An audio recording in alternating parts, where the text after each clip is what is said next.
Meu nome é Bruno Salama, eu leciono Direito Monetário, a Análise Econômica do Direito e uma porção de outras disciplinas na Universidade da Califórnia, em Berkeley, além de cursos pontuais na Fundação Getúlio Vargas, em São Paulo.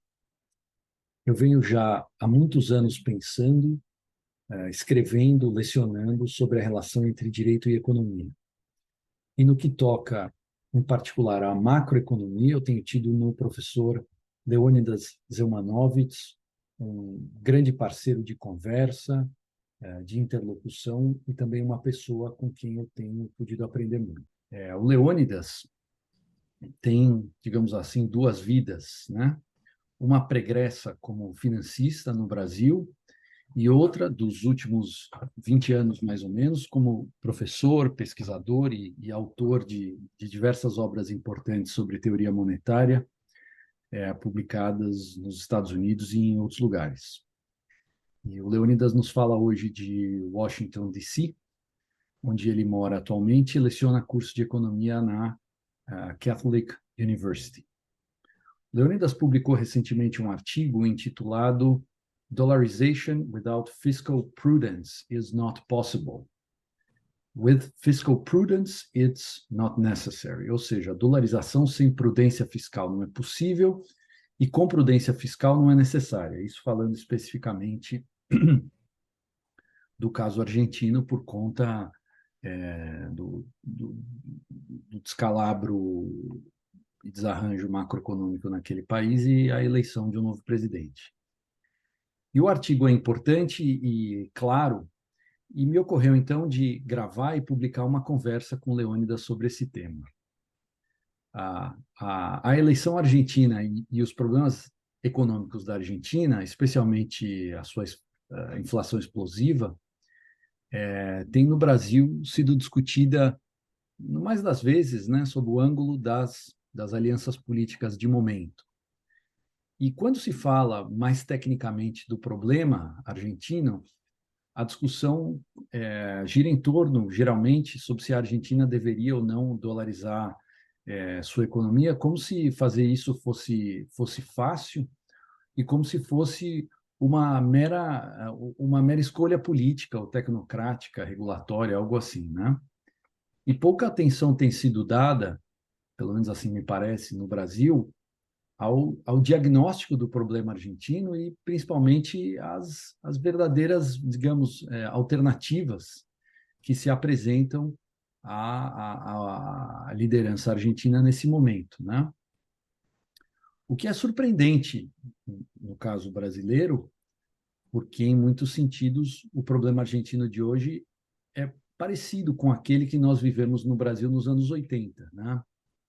Eu era pequeno, mas, enfim, mais ou menos pequeno, mas me lembro, né? Câmbio fixo artificialmente apreciado, câmbio paralelo depreciado, déficit fiscal crônico, financiamento monetário do Tesouro pelo Banco Central, inflação descontrolada, congelamento de preços, economia totalmente indexada, migrando para uma unidade de conta estrangeira, né?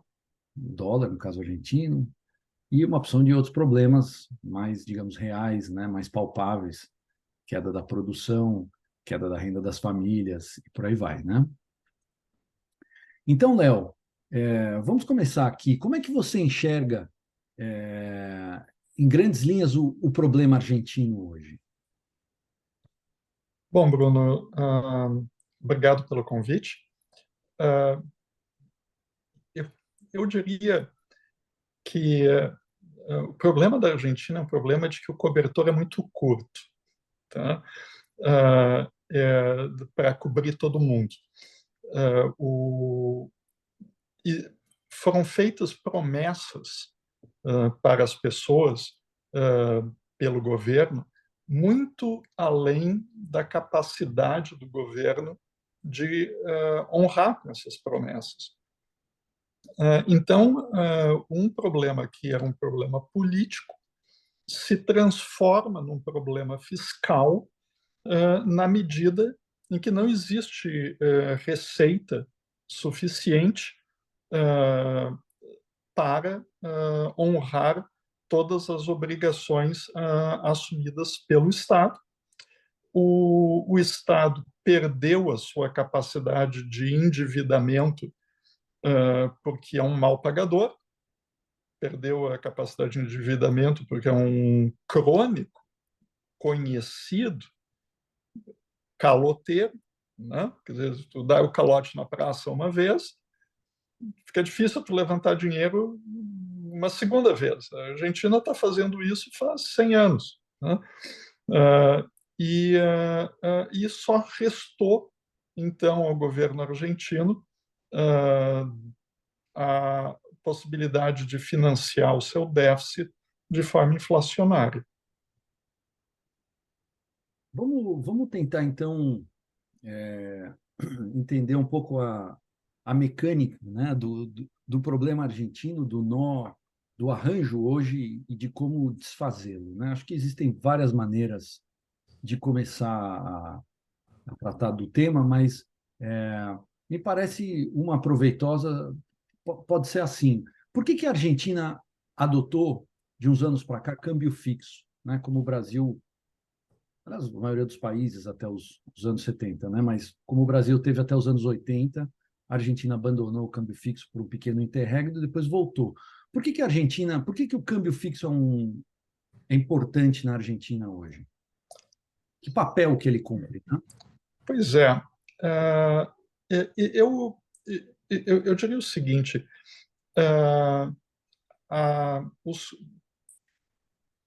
o fato do governo argentino estabelecer uma taxa de câmbio e manter essa taxa de câmbio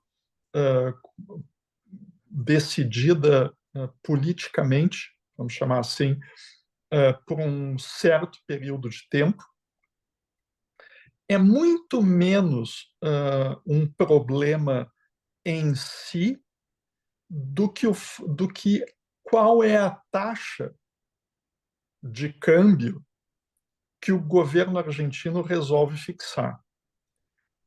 Então, se a taxa de câmbio que o governo argentino resolveu fixar fosse uma taxa de câmbio próxima de uma taxa de câmbio que eu vou chamar de indiferença, uma taxa de câmbio de equilíbrio, uma taxa de câmbio natural, aonde para as pessoas que detêm poupanças líquidas fosse indiferente manter a sua liquidez em dólares ou em pesos, o fato de isso ser fixado pelo governo não seria um problema tão grande quanto o fato de que o governo argentino fixou o câmbio a um valor, uma taxa muito defasada. Tá? E daí, então, isso cabe a gente perguntar por que o governo argentino fez isso. E a resposta, de novo, é fiscal. Né? Se você imaginar que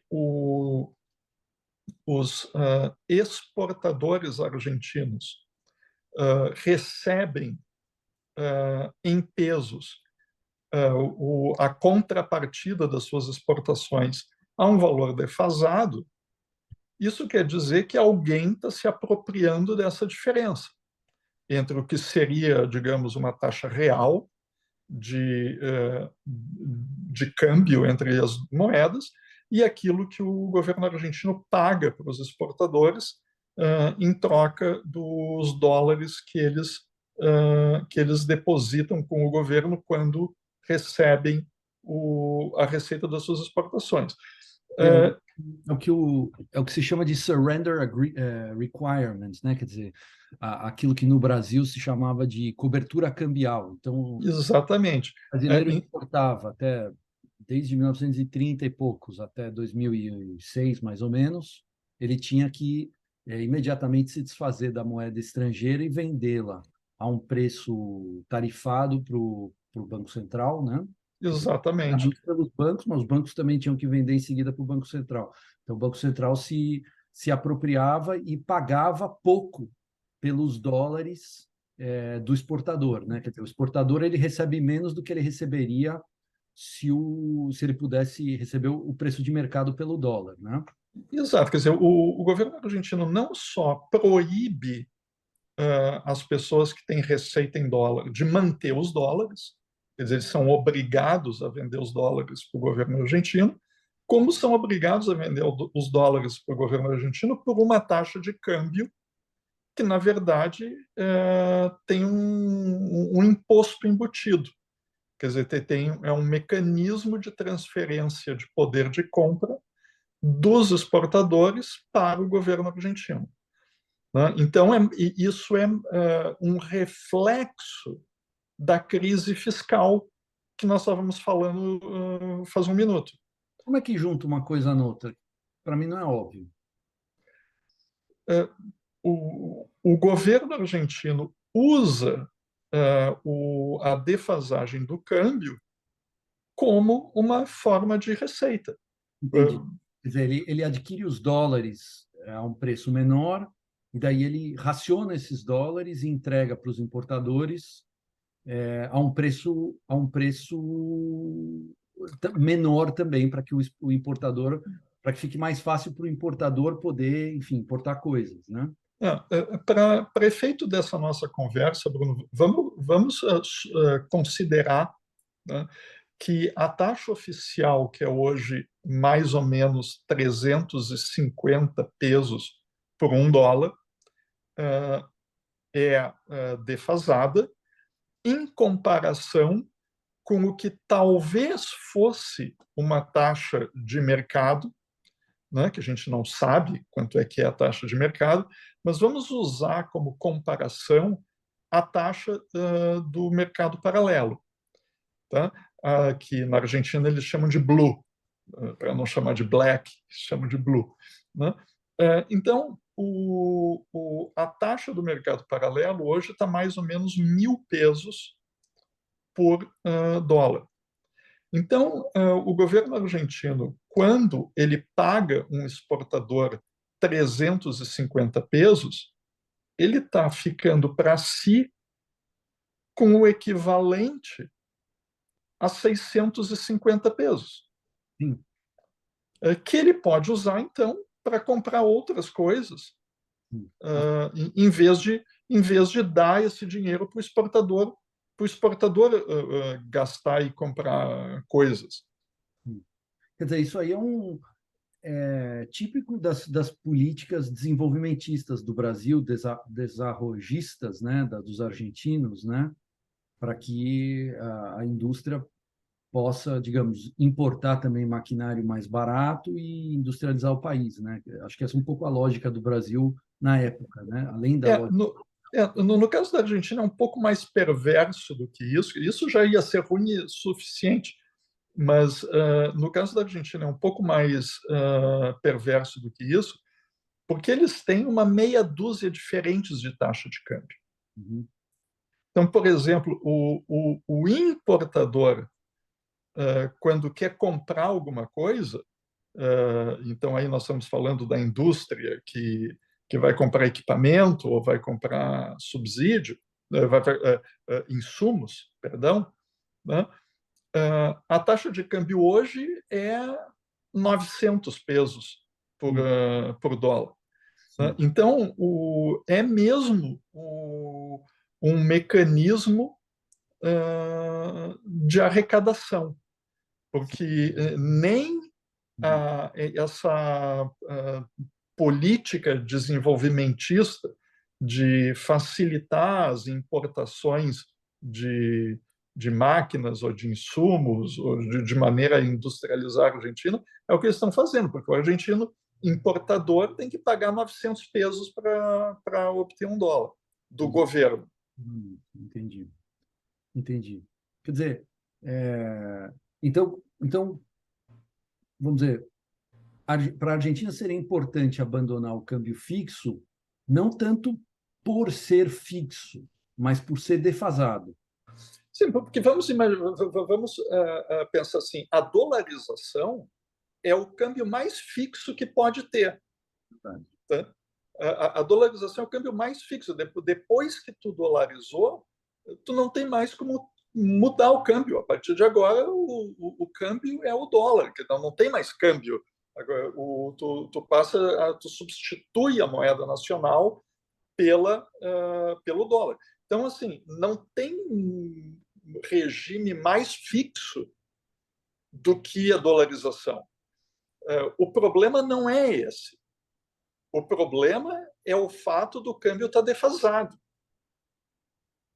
E por que é difícil para a Argentina abandonar o câmbio fixo? Vamos. Quer dizer, abrir mão da receita fiscal? Vamos dizer assim, vamos dizer da seguinte maneira. Eu sugeriria a gente não falar de câmbio fixo, a gente falar de câmbio defasado. Quer dizer, o problema da Argentina é como trazer o segundo preço mais importante da economia. Vamos dizer assim, o preço mais importante da economia é o preço do dinheiro no tempo. E o segundo preço mais importante na economia é o preço do dinheiro em relação a outros dinheiros. Quer dizer, assim, é o preço do dinheiro no mercado doméstico em comparação com as moedas de todo o resto do mundo, tá? Que a gente vai simplificar dizendo que é o dólar. Então, o problema da Argentina é o problema de estar com o câmbio do segundo preço mais importante da economia, câmbio, né, não representar a real escassez de divisas na economia argentina. Então, se a gente aceita que o sistema de preços é um sinalizador que informa as pessoas sobre quais são as ações que elas devem tomar, se as pessoas estão olhando para um sinal errado. Né?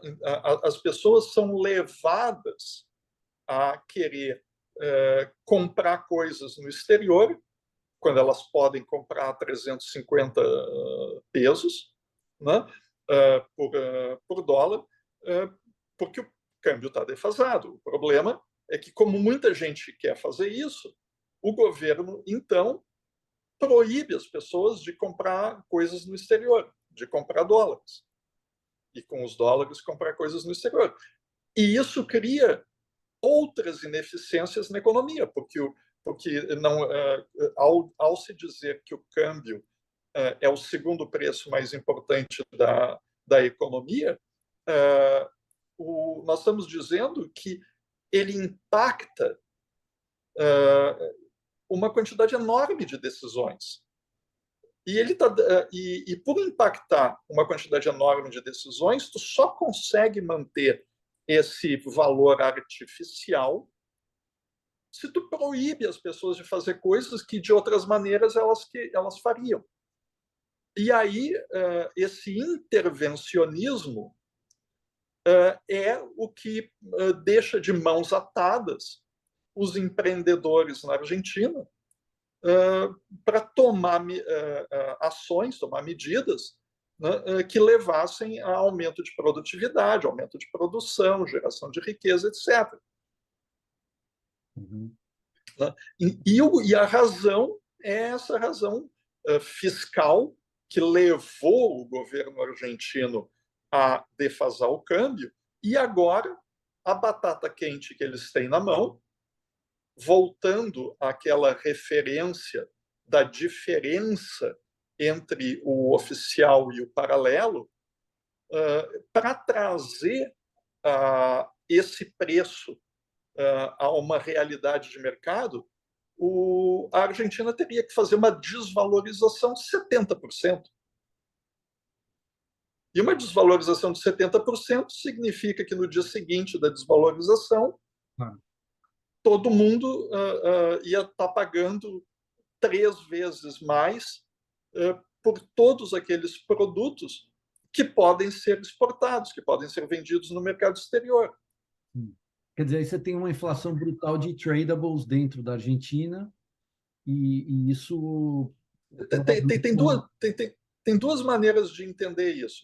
Uma maneira de entender isso é entender que o governo argentino vai manter a capacidade de emitir pesos por um certo período, depois de ter feito uma desvalorização, vai manter a capacidade de emitir pesos e daí vai chancelar um novo nível de preços, 3 vezes mais caro, vai dar uma inflação de 300% no mês.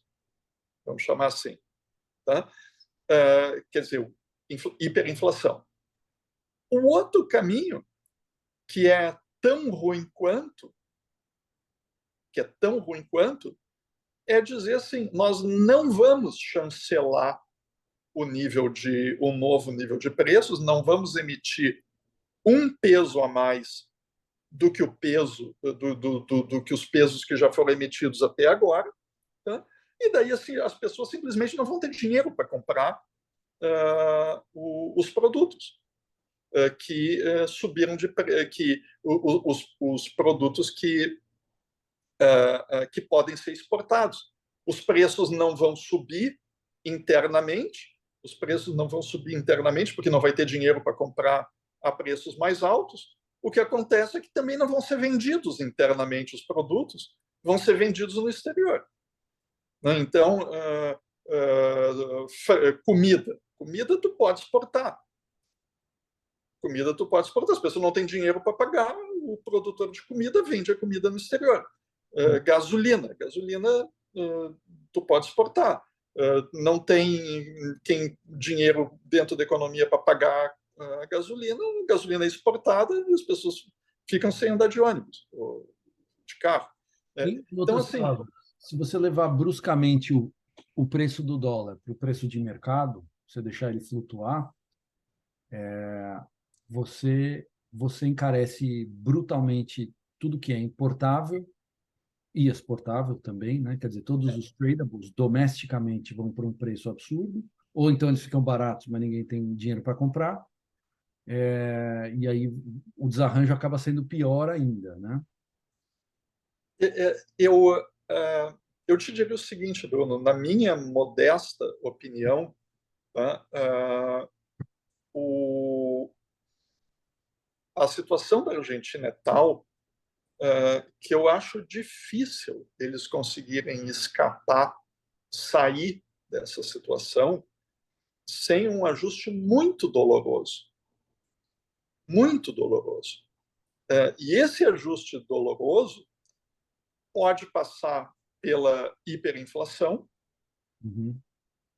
caso o governo retenha a capacidade de emitir pesos por um certo momento. Quer dizer, vamos partir da premissa, Bruno, de que eles vão liberar os preços de tal maneira a trazer os preços para uma realidade de mercado internacional, que é a única maneira de fazer a economia argentina voltar a crescer. Então, sem preços realistas, não tem como a economia voltar a crescer. Então, Estou te interrompendo. Isso porque não há poupança e investimento doméstico, você precisa da poupança e investimento externo, mas ninguém vai investir, ninguém vai pagar. Quer dizer, quando as pessoas estão na expectativa da desvalorização, ninguém quer comprar um ativo argentino agora. Todo mundo fala, bom, vou esperar ficar mais barato, né? Esse é o ponto. Esse é um dos pontos, mas pensa assim, pensa um produtor argentino que tem uma eficiência razoável, mas a 350 pesos por dólar não compensa para ele produzir mais e exportar mais. Agora, se for 1.000... Mas a 1.000 vale. Mas a 1.000, até eu, que não sou um produtor eficiente, vou conseguir exportar, né? Bom, então, primeira coisa, sem trazer os preços domésticos para uma realidade internacional, não tem esperança de fazer a economia voltar a crescer. Então, eles têm que sair desse regime de câmbio desvalorizado que eles estão hoje. Ponto número 1. Ponto número 2. Se eles... Como fazer isso? Porque tem um problema na Argentina hoje, né, que a demanda por pesos é uma demanda muito pequena. Quer dizer, ninguém... o peso é uma batata quente. Ninguém quer segurar a batata quente. Então, a quantidade de dinheiro em circulação é muito pequena, porque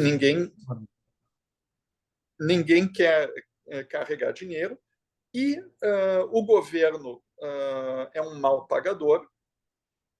E então, como é que o governo conseguiu se financiar mais recentemente, de alguns anos para cá? Ele conseguiu se financiar através do Banco Central. Então, como o governo argentino, o governo federal argentino, não tem credibilidade, o Banco Central argentino começou a monetizar dívidas de curtíssimo prazo. Então, existe uma certa quantidade de dinheiro depositado nos bancos, não como depósitos à vista, mas como depósitos a prazo, rendendo juros caríssimos, que é uma outra semelhança com o Brasil dos anos 80. E aquela conversa do overnight que existia no Brasil na época. Exatamente. E que na Argentina tem um outro nome, tá?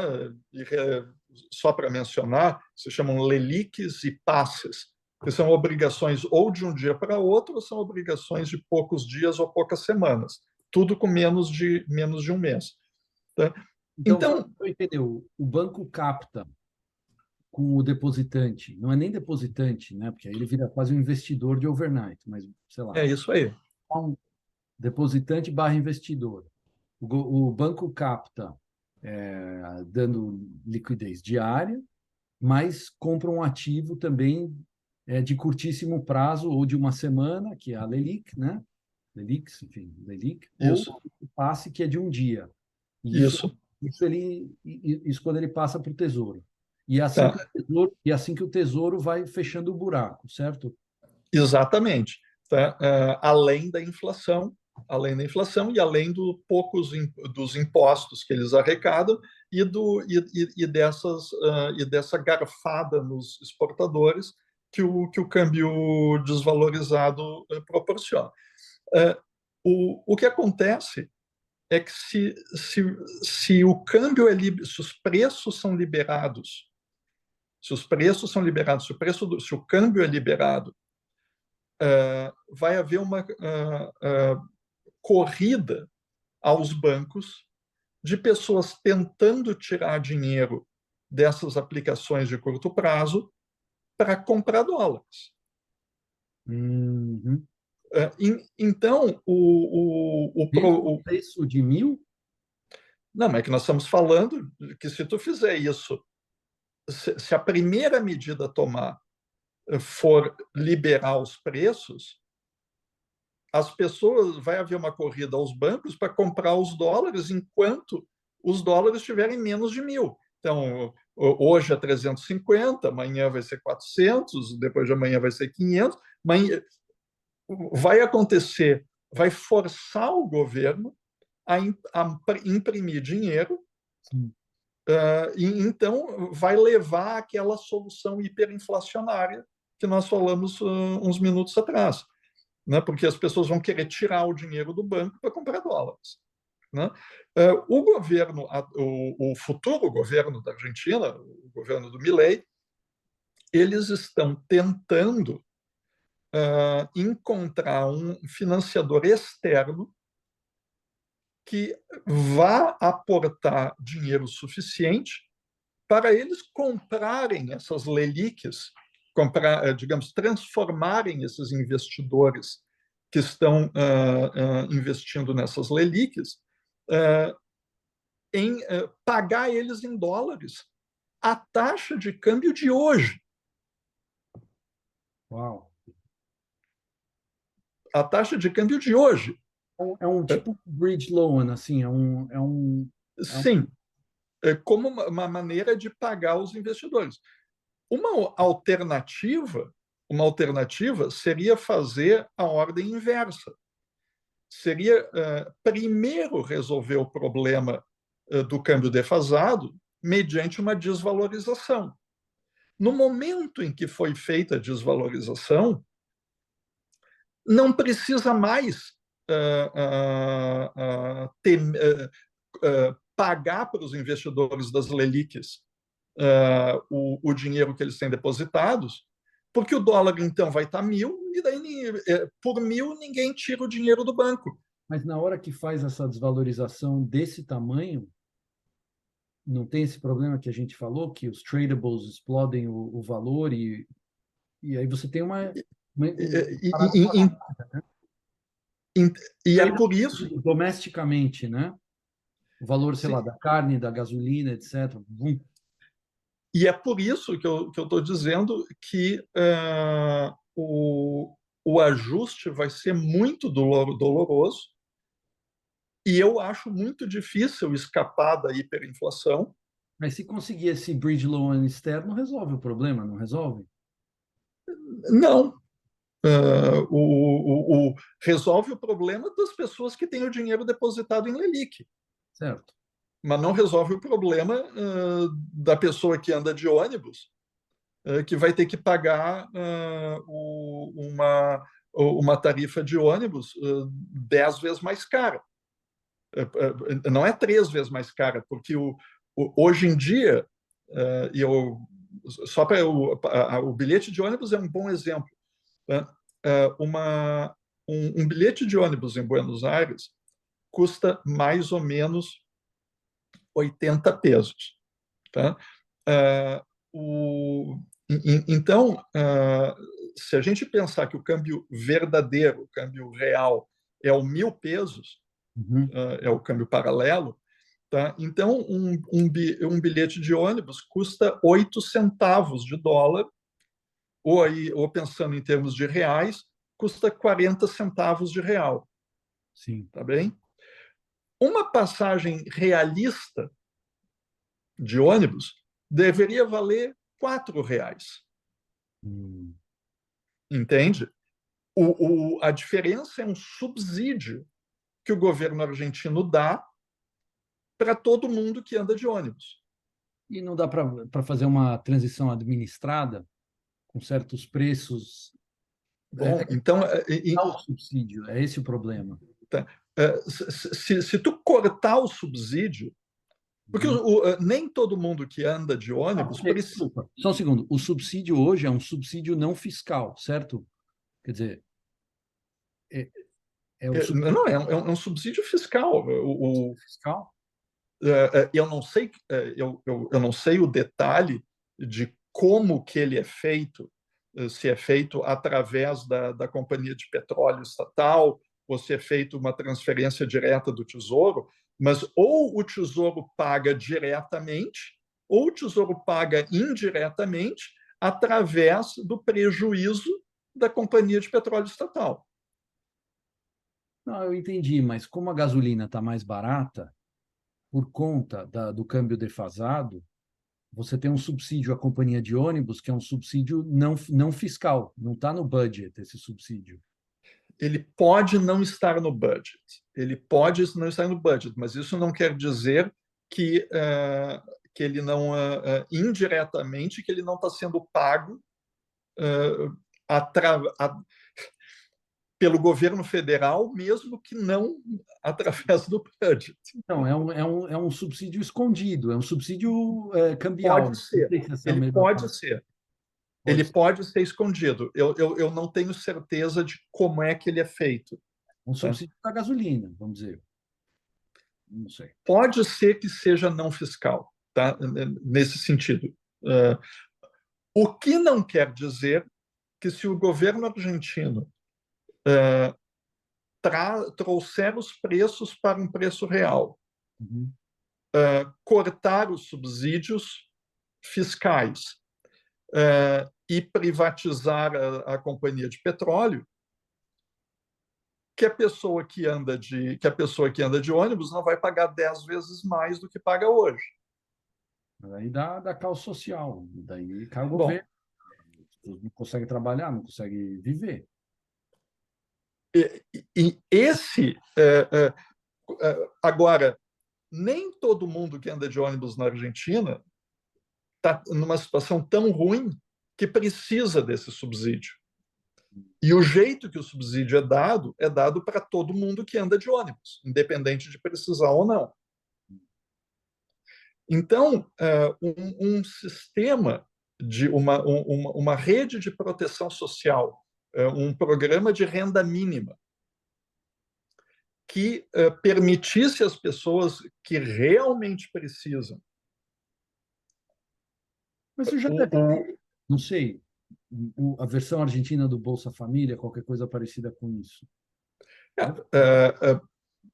Não sei. Pode ser que um programa desses tenha que não só ser mantido, como tenha que ser expandido como uma maneira de evitar que o custo desse ajuste caia desproporcionalmente entre as pessoas que têm o renda mais baixa. Tá. Então, deixa eu entender uma coisa. Quer dizer, nossa, é um nó muito horrível, Leônidas. Você não consegue liberar o câmbio sem resolver o problema do financiamento monetário. Eu acho que consegue, se tu Consegue? primeiro desvalorizar. Se tu primeiro desvalorizar. Mas a hora que você desvaloriza, dá hiperinflação. Mas vai dar hiperinflação igual. Então não tem como escapar da hiper-Argentina? O único jeito para escapar da hiper-Argentina é fazer a dolarização no primeiro dia, daí não vai ter dinheiro. Daí não vai ter dinheiro para dar subsídio para ninguém, não vai ter dinheiro para dar subsídio para ninguém, o governo não vai poder pagar mais do que o que ele arrecada, né? E vai haver uma tremenda uma recessão, tremenda de uma redução do consumo de tradables até a economia se ajustar. Só que o custo político, o custo primeiro social, o custo social, e em função disso, o custo político, eu acho que é impagável. De um buraco que não dá para sair. Infelizmente, eu acho que o problema da Argentina só se resolve com uma hiperinflação. Então, calma. Isso não. Vamos por partes. O que o adversário do Milei falava na campanha, né? O Massa? Qual que era a ideia dele? Qual que era a ideia dele? Implícito na ideia, implícito nas políticas dele, Bruno, é que ele ia dar um calote. Tá? Ia dar um calote. Porque. Calote onde? Qual calote? Tem muito calote para dar. Assim, por exemplo, o governo argentino, nesse momento, tá, está atrasado com exportadores para quem ele prometeu que daria dólares, para eles pagarem exportações que já foram recebidas na Argentina, uma quantia a última quantia que eu tinha conhecimento eram 67 bilhões de dólares. Calma, deixa eu só entender. Isso aqui é um exportador argentino. Isso. O cara mandou a carne, seja lá o que for, ele foi pago, ele entregou esses dólares. Não, desculpe. Eu cometi um equívoco. Importadores. O importador. Importador. Então, o cara conseguiu uma confirmação firme, sei lá, do banco dele, provavelmente do banco dele. Aí ele pagou, vamos dizer, não, ele, sei lá, ele de algum jeito recebeu a mercadoria na Argentina, e ele tem um compromisso firme do Banco Central argentino de entregar vamos dizer, o banco dele, o banco do importador tem um compromisso firme do Banco Central argentino de entregar dólares. Isso. Esse banco provavelmente, sei lá, talvez desembolsou já os pesos e está esperando qualquer coisa parecida com isso. E o Banco Central argentino não entregou. Isso. 67 bilhões de dólares. O que é isso? Tá. Isso é um grupo de gente que não vai ser pago. Tá? O outro grupo de gente que não vai ser pago são esses investidores das Leliques, tá? Esses investidores do Banco Central argentino. Eles vão ter que receber um título de longo prazo, com uma taxa de juros muito mais baixa do que a taxa de juros real. Enfim, o governo... 7 bi de dólares, isso aí dá mais de 10% do PIB do país. Sim, sim. Não é um valor trivial. O implícito nas políticas do Massa, o Massa, antes, ele ainda é o ministro da Fazenda, né? Ele é o ministro da Economia desse governo que ainda não acabou. O governo acaba dia 10 de dezembro. Tá? Então, esse governo, do qual o candidato Massa é o ministro da Economia, tá? Às vésperas da eleição, reduziu os impostos que os argentinos pagavam, reduziu os impostos, quer dizer, a situação fiscal já não era suficientemente grave, que ele reduziu os impostos. E, obviamente, que isso não tem nenhum impacto sobre a taxa de investimento no país. Mais do que isso, ele aumentou os subsídios para consumidores de baixa renda. Entendi. Então, assim, implícito nas políticas dele, que já eram insustentáveis antes dessas medidas eleitoreiras que não resultaram na vitória dele, né? Implícito nisso, quer dizer, a situação já era impagável antes dele tornar a situação ainda mais difícil. E ele, às vésperas da eleição, torna as coisas ainda mais difíceis. O que tu imagina que ele ia fazer depois da eleição se ele tivesse ganho? Não sei. Ele ia dar o calote. E eu acho que isso ficou tão óbvio. Mas tão dá óbvio. Dá o calote, por exemplo. Mas dá o calote no. Por exemplo, nessas Leliques, dá um calote nos bancos, aí dá corrida bancária. Você não pode dar calote nessas Leliques. Isso aí não tem jeito. Tu não pode se tu não quiser nacionalizar os bancos. Se nacionalizar os bancos é parte do preço de ganhar a eleição, tu pode. Tá? Então, assim, quer ver, se você fosse olhar o menu do que dá para fazer na Argentina, você pode dolarizar no dia 1, mas se você dolarizar no dia 1, não há dinheiro, acabam todos os subsídios, você tem um problema social enorme. E político, obviamente. Você pode fazer... Porque o caminho da Argentina, né, se eu estou entendendo pelo noticiário, o que a Argentina quer fazer... Como é que é esse bridge loan exatamente? Esse financiamento pelos... Não sei quem o financiaria, seria o Fundo Monetário ou seria um financiamento... Imagino que sim. Imagino que seria o Fundo Monetário. Né? Não tenho ideia. Tá? Mas basicamente, tu só precisa desse bridge loan se tu quer esterilizar esse dinheiro que está hoje aplicado em renda fixa no mercado bancário argentino. Por quê? Porque se tu não fizer isso, tu não consegue liberalizar o câmbio sem que haja uma corrida bancária. A não ser, e daí, então essa é a alternativa, que tu primeiro desvalorize para trazer o preço do câmbio a um preço de indiferença, que a gente não sabe se é o preço de indiferença, porque a gente não tem como saber, mas, digamos, se orientando pelo câmbio negro, pelo câmbio paralelo.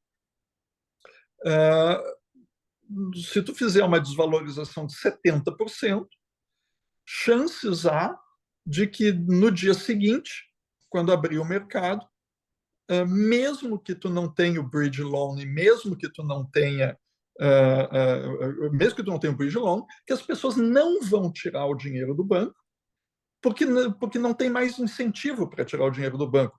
Elas teriam incentivo para tirar o dinheiro do banco se elas pudessem comprar 350 $1, que dias depois já está valendo 1.000. Mas se o dólar passa a valer 1.000 no dia anterior ao dia que elas podem tirar o dinheiro do banco, e no dia que o banco abre, não tem por que tirar o dinheiro do banco. Então, mas, Só de qualquer forma, né, o plano argentino é, de alguma maneira, essa para mim não é tão clara, né, mas obter, sei lá, um crédito estrangeiro, e esse crédito, eu tenho dificuldade de enxergar, é o crédito para evitar que o Tesouro tenha que tomar um recurso de curtíssimo prazo com os bancos, certo? Vamos dizer, em vez de você fazer o financiamento monetário, não é financiamento monetário, em vez de você fazer o financiamento do Tesouro com esses títulos de curtíssimo prazo comprado pelos bancos, a ideia é fazer essa parte do financiamento do Tesouro